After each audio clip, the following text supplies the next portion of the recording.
semaine agitée à l'UR Namur avec des entraîneurs qui partent, d'autres qui reviennent. C'était ou qui arrive plutôt un quatuor d'entraîneurs pour coacher Namur samedi contre Blény. Blény qui avait 10 points, 5 points de plus que Namur.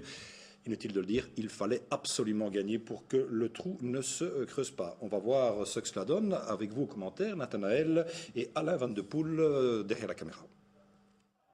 Attention, ça peut aller vite là, De Marteau demande le ballon dans l'axe, non, on préfère écarter sur le flanc droit, le centre, ça revient dans le pied du numéro 7, Godard, la frappe de Godard et l'arrêt en 2 temps de Sébastien Cousin. Première intervention du gardien namurois, on joue depuis 5 bonnes minutes dans cette rencontre. Connaît, il passe, là, Connaît, c'est bien fait, Connaît dans le grand rectangle, il peut frapper. Ouais, ça passe juste à côté, non, c'est but. Ce but, ah oui, eh bien on a cru que c'était passé juste à côté du but, eh bien non, Connaît ouvre le score, même les supporters ont été surpris là, on avait vraiment l'impression, effet d'optique ici, que ce ballon était passé juste à côté du but, et non, les Merles ouvrent la marque, donc on joue depuis 8 minutes dans cette rencontre, et c'est déjà 1-0. Attention à ce genre de coup franc, évidemment très dangereux, c'est botté en un temps par Arnaud Godard, et Sébastien Cousin était attentif, on joue depuis un quart d'heure.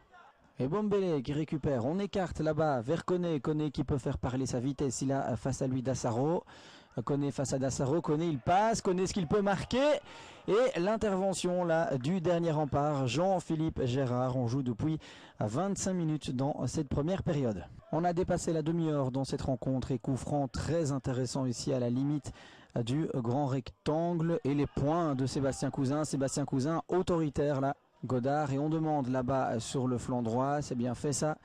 Est-ce que le centre peut arriver vers le numéro 9, et c'est l'égalisation, superbe phase concrétisée par Blény, et c'est Arnaud Lacaille qui marque ce but alors qu'on joue depuis 35 minutes dans cette rencontre, mais très belle combinaison là du côté de Blény qui égalise un but partout.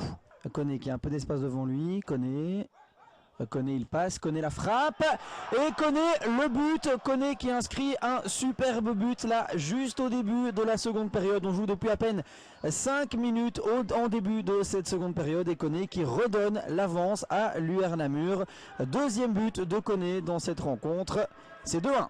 Bombele la frappe, il a tenté de surprendre Jean-Philippe Gérard qui était un petit peu avancé, c'était bien tenté de la part de Bombele, mais Jean-Philippe Gérard était là attentif. On joue depuis 25 minutes dans cette seconde période, et pour l'instant eh bien ça semble bien parti pour les Namurois, car Blény ne se crée pas la moindre occasion dans cette seconde période. Calvo vers Bombele qui est parti dans le dos, l'excellent contrôle de Bombele, la frappe.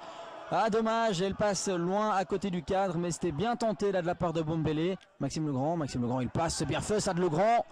Legrand il passe, il peut centrer, le centre vers Connaît peut-être pour le troisième but, non, contrôle un peu long de Connaît, mais l'UR Namur qui se montre dominateur jusqu'au bout de cette rencontre, alors qu'il reste maintenant moins de 2 minutes à jouer. Et Monsieur Putseis met un terme à cette rencontre. C'est la joie évidemment ici, hein. On attendait ça depuis longtemps, cette victoire, enfin une victoire pour l'UR Namur. Alors on n'a pas assisté à un grand match, c'est vrai, mais les Namurois se sont montrés combatifs et dominateurs jusqu'au terme de cette rencontre. Voilà qui devrait les réconcilier avec leurs supporters. Deuxième victoire de l'UR Namur cette saison, score final 2-1.